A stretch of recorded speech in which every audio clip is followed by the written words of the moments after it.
ஏங்க அத்தை ஒரு நாள் இப்படிலாம் பண்ண மாட்டாவல, ஏன் இவ்வளவு வெக்கப்படுதாவ? அன்னைக்கிளி என்ன தேடி வந்திருக்காளா? அன்னைக்கிளி அத்தா, என்னடா நடக்குதுங்க? என்ன ஒரே குழப்பமா இருக்குது? உனக்கு குழப்பமா தான் இருக்கும். குழப்பத்துக்கெல்லாம் மூல காரணமே நீ தானே. ஏதாவது சொன்னியா? இல்லையா? அடப்பாதத்தி மனசுல நினைக்கதானே சொல்லி கொடுத்தா? இல்ல, ஏதோ சொன்ன மாதிரியே இருந்தது.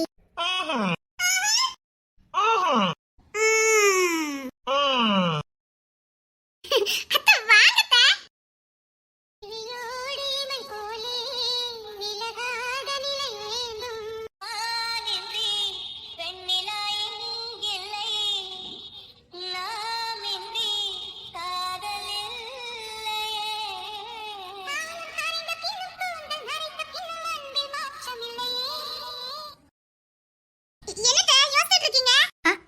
ஒண்ணு இல்ல, நீங்க பேசிட்டு இருக்கலாமே, என்ன எதுக்கு போட்டு? நீங்க மட்டும் இருப்பீங்களோ? பிள்ளைல தூங்கிட்டு இருக்கலாம். கிஷோரு, தேன்மொழி, குமார் எல்லாரும் அங்கதானே? ஒண்ணும் பிரச்சனை இல்ல. இன்னும் நம்ம பக்கத்து வீடு, இங்க எட்டி பார்த்தாலே தெரிய போகுது. ஆமா அத்தை, டென்ஷன் எடுக்காம இருங்க. சரி, நீங்க பேசிட்டு இருங்க, நான் வரேனே. அதான் பாத்துட்டேனே. போகாத அன்னைக்கிளி, ப்ளீஸ் போகாத அன்னைக்கிளி. உன் முகத்தை பார்க்க வேண்டிய நேரத்துல நான் பார்க்காம விட்டுட்டேன். இப்ப பார்க்கணும் போல இருக்கு. உங்களை நேருக்கு நேர் பார்க்கறதுக்கு எனக்கு தைரியம் பத்தல. எவ்வளவு ஆசை கனவோடு இருந்துட்டு எல்லாத்தையும் நாசமாக்கிட்டு இப்ப பார்க்க சொன்னா. அன்னைக்கிளி போகாத அன்னைக்கிளி. அதான் நீங்க எல்லாரும் இங்க இருக்கீங்களே. நீங்க என்ன சொன்னாலும் சரி, நாங்க இன்னைக்கு உங்க இங்க அனுப்ப மாட்டோம். ஆமா ஆமா ஏதோ ஒண்ணு இருக்குது, ஆனா எனக்கு என்னன்னு தான் தெரிய மாட்டேங்குது. கூடி சீக்கிரத்துல கண்டுபிடிக்கிறேன். என் ஹெல்ப் எது வேணுமா? இப்ப நீங்க என்ன சொன்னீங்க? ஆஹா ஆஹா உள்ள நான் மனுஷன் நினைக்கிறதெல்லாம் சொல்லுது. இது நமக்கு மேல கிரிமினல் புத்தியா இருக்கும் போலுக்க. பேசாம இவங்க போலீஸ் அகாடமில சேர்த்து வேண்டியதான். மோப்பம் நல்லா பிடிக்கலையா? ஏதோ ஒரு மர்மம் இருக்கு, ஆனா அது என்னன்னு தான் எனக்கு தெரிய மாட்டேங்குது. எதுக்கும் இவர் எனக்கு தெரியணும், நான் காட்டிக்காம இருக்கதா நல்லது. நான் அதை காட்டிக்கிற நேரம் ஒரு பதறலாம் செய்தாரே.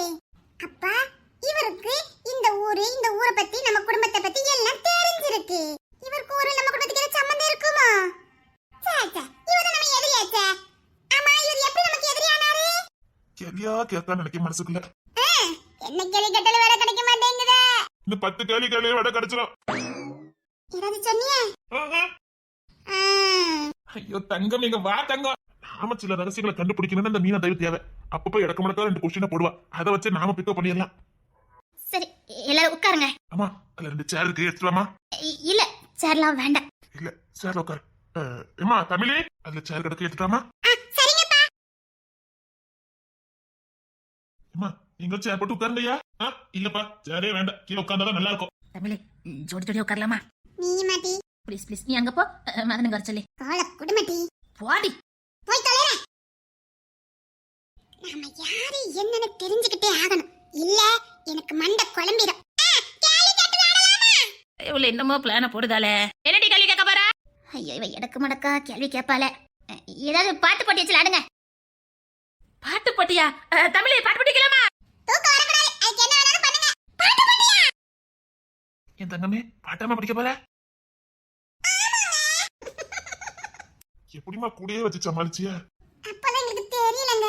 அவ தூர போனதுக்கு அப்புறம் அவ பண்ற சேட்டலாம் எங்களுக்கு தெரியுது. கூட இருக்கும்போது தெரியலன்னா அப்ப நீங்களும் அப்படி இருந்திருப்பீங்கன்னா அர்த்தம். உன் ஃப்ரெண்டு யாருன்னு சொல்லி நீ யாருன்னு சொல்றேன்னு சும்மாவா சொல்லிருக்க பழமொழி? அவளே மேல இருந்திருப்பிய. இப்ப நீங்க கொஞ்சம் மெச்சூர்டா இருக்கீங்க, அவ்வளவுதான் வித்தியாசம். அப்பலாம் ஒண்ணு இல்லையா? அப்படிதான்.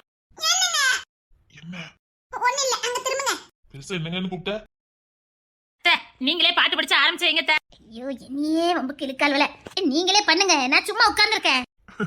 என் பிள்ளைங்க எல்லாம் ஒன்னா ஒரே வீட்டுல என் மனைவி கூட நான் இருக்கிறத நினைக்கும் போது இது கனவா நிஜமான சந்தேகமா இருக்கு. நான் சத்தியமா எதிர்பார்க்கவே இல்லை. நான் இங்க வரும்போது இப்படியெல்லாம் நான் ஒரு வாழ்க்கை வாழ்வேன்னு சத்தியமா நான் எதிர்பார்க்கல. நான் செஞ்ச செயலால அவ என்ன வெறுத்து போயிருப்பா, பிள்ளைங்களை கண்ணில் கூட காட்ட மாட்டான்னு நினைச்சு வந்தேன். ஆனா அன்னைக்கு நான் விட்டுட்டு போகும்போது, என்னங்க என்னை விட்டு போகாதீங்க, நீங்க என்ன புரிஞ்சுக்காம போறீங்க, ரொம்ப வருத்தப்படுவீங்க, என்னை விட்டு போகாதீங்கன்னு என் கையை பிடிச்சு கெஞ்சினா. பாரு, அவளை உதாசனப்படுத்தி தள்ளி விட்டுட்டு போனேன். அந்த கோபத்தோட இருப்பான்னு நினைச்சேன். இல்ல, நான் விட்டுட்டு போகும்போது என்ன காதலோட இருந்தாலும் அப்படியே தான் என்ன இருக்கா. அத்த, நீங்களே பாட்ட ஆரம்பிச்சீங்க, அப்பதான் நாங்க முடிக்கிறதுக்கு நல்லா இருக்கும். ஆமாவா, நீங்க ஆரம்பிச்சீங்க. ஆமாவா, நாங்களாம் சொல்றாங்க, ஆரம்பிச்சீங்கம்மா. உன் பேர் சொல்ல ஆசைதான்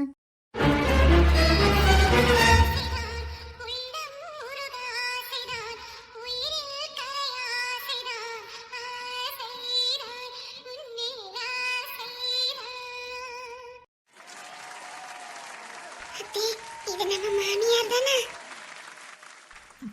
அம்மா எல்லாத்தையும் இறந்தவங்க, வாழ வேண்டிய வயசுல வாழாதவங்க. அது இன்னைக்கு வெளிப்படுது. தமிழே, இது அம்மா தானே? நிச்சயமா சொல்றேன், என்னமோ இருக்குது. அத நான் ஆமோதிக்கிறேன். இப்ப நான் பேசுனதுக்கு நீ பதில் சொன்ன? இப்ப சொன்ன. ஆசைதான். ஆசையில என்ன பண்ண முடியும்? சின்ன சின்ன ஆசை, சிறகடிக்க ஆசை, முத்து முத்து ஆசை, முடிஞ்சு வச்ச ஆசை, வெண்ணிலாவை தொட்டு முத்தமிட ஆசை, என்ன இந்த பூமி சுற்றி வர ஆசை. சுற்றி வர சுத்தி சுத்தி வந்தீக, சுண்டு விரலா சுட்டீக, ஐயோ என்னாலும் ஒத்து போக. எங்கப்பா எங்கிட்டாவது கண்டுபிடிச்சிட்டால. போவா தமிழே. நல்ல நேரம் மாதிரியே நான் பாட்டு படிச்சிட்டேன். போ ஆரம்பி. இன்னும் பாட்டு படிக்காம இருக்குது எங்கிட்டாலே சரிசு மீனா அப்பா. செம்பாலி நீதான். போ நீ போ, போ நீ போ, தனியாக தவிக்கின்றேன், துணை வேண்டும் அன்பே போ. பிணமாக நடக்கின்றேன், உயிர் வேண்டாம் தூரம் போ. சரி.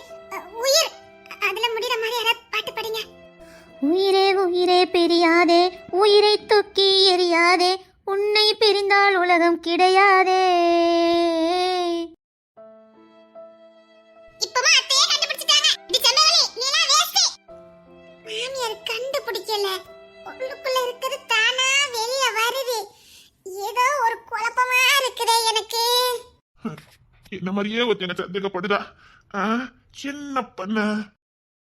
ஏங்க நீங்க வெறும் வேஸ்ட்டுங்க. அத்தை கூட கண்டுபிடிக்காங்க. உங்களுக்கு ஒண்ணுமே தெரிய மாட்டேங்குது.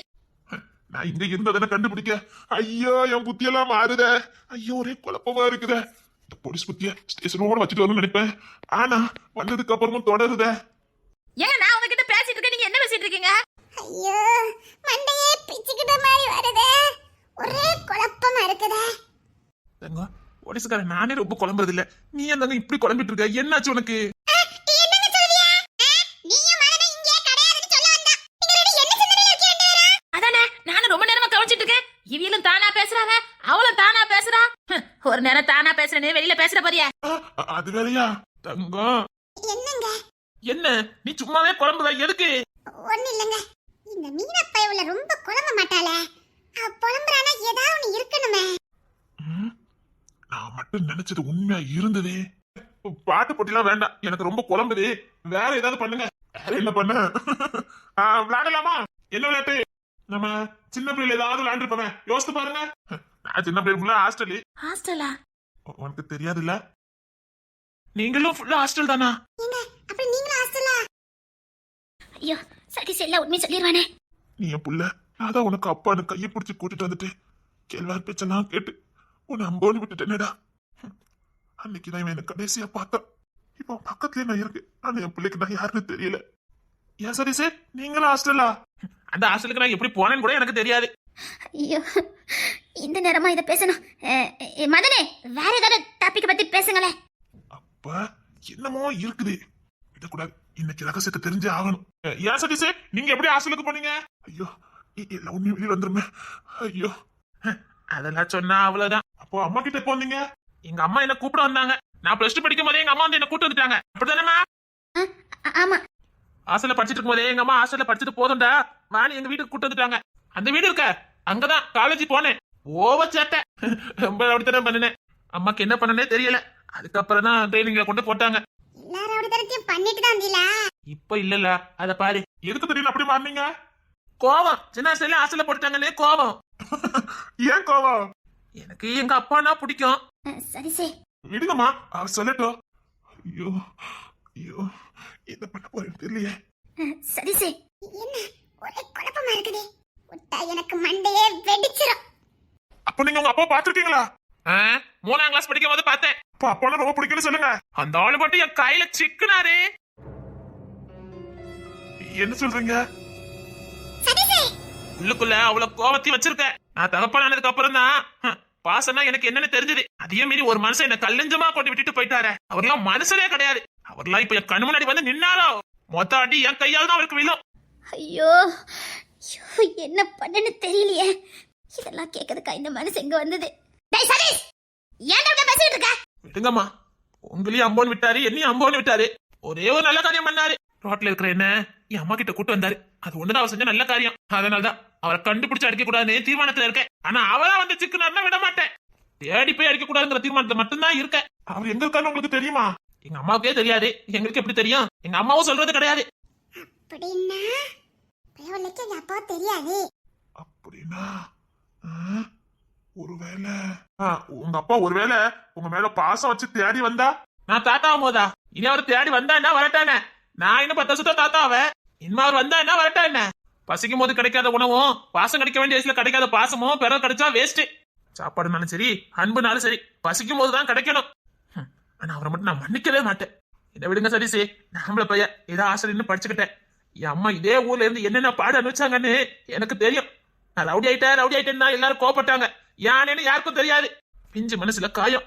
என் அம்மா பட்ட அவமானம், வேதனை எல்லாத்தையும் பார்த்து எல்லாருக்கிட்டையும் சண்டை போடணுங்கிற எண்ணம் எனக்கு வந்தது. வேண்டாயா, விடுங்கம்மா, வலி மனசுல இருக்க வலி. எங்க அம்மாவை எல்லாரும் மனக்கடிமா பேசுவாங்க, அடிப்பாங்க, சித்திராதப்படுத்துவாங்க, ஜெயிலெல்லாம் தூக்கி போடுவாங்க. ஆனா நான் என் கிஷோர்லாம் சின்ன பையங்க, எங்களால எதுவும் பண்ண முடியாது. மனசுல வெறி வரும். எங்க அம்மாவை இப்படி பண்றவங்கள ஏதாவது பண்ணணும்னு கோபம் வரும். ஆனா எதுவுமே பண்ண முடியாது. எங்க அம்மா ஒட்டுமொத்த வலியும் தாங்குவாங்க. அவங்க கண்கள்ல கண்ணீரை பார்ப்போம், மனசு வலிக்கும். அப்படியே இந்த மனசு அதை பார்த்து எனக்குள்ள ஒரு பெரிய வளர்த்துக்கிட்ட. நம்ம பெரிய சண்டையா இருந்தாதான் நம்ம அம்மாவுக்கு எல்லாரும் பயப்படுவாங்கன்னு எனக்கு நானே உருவாக்கிக்கிட்ட ரவுடித்தனம் தான் அது. நான் ரவுடியா இருந்தா என் அம்மாவை யாரும் எதுவும் பண்ண மாட்டாங்கன்னு நானே ரவுடியா உருவாகினேன். அதுவே எனக்கு பழகிடுச்சு. சண்டைத்தனம் பண்ண ஆரம்பிச்சேன், ரவுடித்தனம் பண்ண ஆரம்பிச்சேன். கடைசில அப்படியே மாறிட்டேன். அதுக்கு காரணம் யாரு? எப்பா தானே. சாரி சதீஷ், ஹாஸ்டல் இருக்கும் போதே தினம் ரவுடித்தனம் பண்ணுவேன். என்னெல்லாம் பண்ணலாம், ரவுடி ஆறதுக்கு என்னெல்லாம் பண்ணலாம்னு ட்ரைனிங் எடுப்பேன். உடம்ப கட்டுக்கோப்பா மாத்தினேன். அப்பதான் எல்லாரும் என்ன பார்த்து பயப்படுவாங்கன்னு மிருக மாதிரி ஆனேன். மிருகமாவே மாறிட்டேன். நான் சின்ன பிள்ளைல யாராவது என்ன அடிச்சா கூட எனக்கு சொல்ல தெரியாது. அவ்வளவு அமைதியானவன். ஆனா அதே நான் 12 முடிச்சு டிகிரி படிக்கும் போது என் உடம்பும் என் வளர்த்தியும் என் ரவுடித்தனமும் பார்த்து யாருமே என்கிட்ட பேசக்கூட நெருங்க மாட்டாங்க. அந்த அளவுக்கு நான் மிருகமா இருந்தேன். அப்பவும் எங்க அம்மாவுக்கு அது வேதனையாதான் இருந்தது. என்ன மாத்திக்கணும்னு நான் நினைச்சேன், முடியல. அந்த மிருக புத்தி என்னக்குள்ள அப்படியே ஒட்டிக்கிட்டு அம்மா என்னெல்லாமோ முயற்சி பண்ணி பார்த்தாங்க. அப்பதான் ஐடியா பண்ணாங்க அம்மா. என்ன நான் மிருகமா இருந்தேன், அதான் இந்த புள்ள பூச்சி அந்த நிலையில கட்டினாங்க. நான் கேட்க நினைச்சேன், நீங்க ரவுடித்தனம் பண்ணிக்கிட்டு மிருகமா இருந்தீங்க. இவ்வளவு பார்த்தோம் உங்களுக்கு எப்படி பிடிச்சது? வேற ஒண்ணும் இல்ல, எனக்கு ரவுடியா இருந்தாலும் மென்மையா இருக்கதான் பிடிச்சது. இவளை பார்த்த எனக்கு ஆப்போசிட்டா அப்படியே நின்னா. இவ வெள்ளந்தியான பேச்சு, இவ சிரிப்பு என்ன அறியாம இவளை பிடிச்சது. எனக்கு இவதான் பொருத்தமானவான்னு முடிவு பண்ணினேன். அம்மா கிட்ட கெட்டினா இவதான் கட்டுவேன்னு சொல்லிட்டேன். அம்மா கண்டிஷன் போட்டாங்க, ஒரு ரவுடித்தனத்துக்கு அந்த பிள்ளைக்கு சம்பந்தமே கிடையாது, அவன் மனசுல இடத்த புடிச்சிட்டு அதுக்கப்புறம் தாலி கட்டிக்கன்னு சொல்லிட்டாங்க. ஆனா இவ என்ன கண்டாலே 8 அடி பாஞ்சு போனா. அம்மா உது சொல்லிட்டாங்க, அவ மனசுல இடம் பிடிக்காம நானு கல்யாணம் பண்ணி வைக்கவே மாட்டேன்னு. ஐயோ, இவளை கட்டினாதான் நம்மளால மாற முடியும்னு என்னதாமோ பண்ணுனேன். இவ மனசுல இடம் பிடிக்கவே முடியல. கடைசியில வழியே இல்லே செம்புகளி தமிழ் கால விழுந்து எப்படியாவது இவளை கட்டி வச்சிருங்கன்னு சொல்லி கெஞ்சினேன். அவங்களும் உங்க நடவடிக்கைலாம் பார்த்துட்டு தான் எங்க ஃப்ரெண்ட் உங்களுக்கு கட்டி வைப்போனே பிடிவாதமா இருந்தாங்க. இவளுக்காகவே என் குணத்தெல்லாம் மாத்த ஆரம்பிச்சேன். இவளை கல்யாணம் பண்ணியே ஆகணும்னு முடிவு பண்ணினேன். கொஞ்சம் கொஞ்சமா குறைச்சுக்கிட்டேன். அம்மாவும் இவளை எனக்கு கல்யாணம் பண்ணி வச்சுட்டாங்க. அப்புறம் என்ன உங்களுக்கு தான் தெரியுமே. அதுக்கப்புறம் நான் இப்ப இருக்கேன் இப்படிதான். அந்த ரவுடித்தனம் மிருக பத்தி எல்லாம் எங்க போச்சுனே தெரியல. சொல்லுவாங்களே பூவோட சேர்ந்த நாரும் மணக்குன்னு, அது ஒண்ணு சும்மா இல்ல. நம்மளோட சேர்க்கை எப்படி இருக்கோ அப்படிதான் நாம இருப்போம். இந்த புண்ணியவதிய இந்த குணவதியை எனக்கு கல்யாணம் பண்ணி கொடுத்தாங்க. அந்த இது நான் என்னையே மாத்திக்கிட்டேன். கடவுள் அதுக்கேற்ற மாதிரி எனக்கு 3 பெண் குழந்தைகளையும் கொடுத்தாரு. படவா இதுக்கு இப்ப சேட்டை பண்ணுவேன், இந்த 3 வச்சுக்கன்னு ஒரே நேரத்துல கொடுத்துட்டாரு. இப்ப அவங்க வந்து ஏன் தோலுக்கு இருக்காங்க. இனி எங்க என் மிருக பத்தி எட்டி பாக்க இப்போ அப்பாவா இருக்கேன். நான் இனியே தப்பு பண்ணேன், என் புள்ளையில என்ன உண்டுலன்னு ஆக்கினான். என்ன கேள்வி கேட்காலுவ? அப்பா அதை செய்யாதீங்க, அப்பா இதை செய்யாதீங்க. புல்லட்ல கொஞ்சம் ஸ்பீடா போட மாட்டேன் காலுவ. இனிமேல் புல்லட்ல ஸ்பீடா போட்டீங்க அதுக்கப்புறம் தான் இருக்குங்க. பாத்தீங்களா எப்படி இருந்த என் வாழ்க்கை இந்த புண்ணியவதியால எப்படி மாறி இருக்கு பாத்தீங்களா? இவளை கொடுத்தது எங்க அம்மா, என் தெய்வம். இவன் மட்டும் என் வாழ்க்கையில வராம இருந்திருந்தா எப்படியோ திசை மாறி போயிருப்ப. உண்மையிலே என் மீனை கொடுத்து வச்சவதான். அப்போ உங்க அப்பா மட்டும் மன்னிக்கவே மாட்டீங்க? எடுப்பட்டவர அவரே மறந்தாலும் இவரு மறக்கூட மாட்டாரு போலுக்க. செம்பலியில திட்டினியோ? கொஞ்சனே இட்டுட்டு மிதிச்சிடா பாத்துக்காங்க. எதுக்கு? அவரே மறந்தாலும் நீங்க மறக்கூட மாட்டீங்க போலுக்க. அப்பா என் பிள்ளைனை ஏத்துக்க மாட்டானா? என் பிள்ளைனை ஏத்துக்க மாட்டானா? டேய் சதீஷ், என்னம்மா? அம்மாவா வசதி பேசுன தப்பு இல்ல. அதே நேரத்துல உன் அப்பாவை குறைச்சு பேசுறிய. உன் அப்பா மட்டும் என்கிட்ட கூட்டிட்டு வரலன்னா இன்னைக்கு இந்த தெய்வம் உனக்கு தெய்வமா இருந்திருக்காது. அத புரிஞ்சுக்க. சிறு துரும்பும் பல்குத்த உதவுன்னு சும்மா சொல்லல. அவர் செஞ்ச ஒரு சிறு உதவிதான் உன்னை இந்த அளவுக்கு வசதி வச்சிருக்குது. என்னைக்கும் வாழ்க்கை அஸ்திவாரம் போட்டவங்கள மறக்கவே கூடாது. அவன் மட்டும் கூட்டு வரல நான் இந்த புண்ணியவதி உனக்கு எப்படி கிடைச்சிருப்பா? ஏதோ ஒரு ஓரத்துல ஏதோ ஒரு வாழ்க்கை வாழ்ந்துட்டு இருந்திருப்ப. ஏதோ தவறு பண்ணிட்டாருங்கிறதுக்காக அவர் உனக்கு அடித்தளம் அமைச்சு கொடுத்ததை மறக்க கூடாது. உன்னை கூட்டிட்டு வரும்போது அவர் சொந்த பிள்ளைய தானே கூட்டிட்டு வந்தாரு, சொந்த பிள்ளைய தானே வளர்த்தாரு. ஏதாவது பாகுபாடு பார்த்தாரா உன்னை? இல்லம்மா. இல்ல உனக்கு தான் அவர் அடுத்து வரும்னு தோணுச்சா? இல்ல. இப்ப உரிமையோட அப்பா வந்தானே அடிப்பேன் பிடிப்பேன் பேசுறிய, அந்த உரிமை கொடுத்தது உனக்கு யாரு? இவ்வளவு உரிமையா பேசுறிய, அப்ப அந்த உரிமைக்கு அவ்வளவு எவ்வளவு பாத்திரமா இருந்திருக்காரு. உன்னை எடுத்து வளர்த்த அப்பா மாதிரியே நடந்துக்கிட்டாரு. என்னடா பேச்சு பேசுற? அவர் வந்தானா தொட்டு கும்பிடு, இப்படி அடிச்சிரும் பிடிச்சிரும் பேசாத.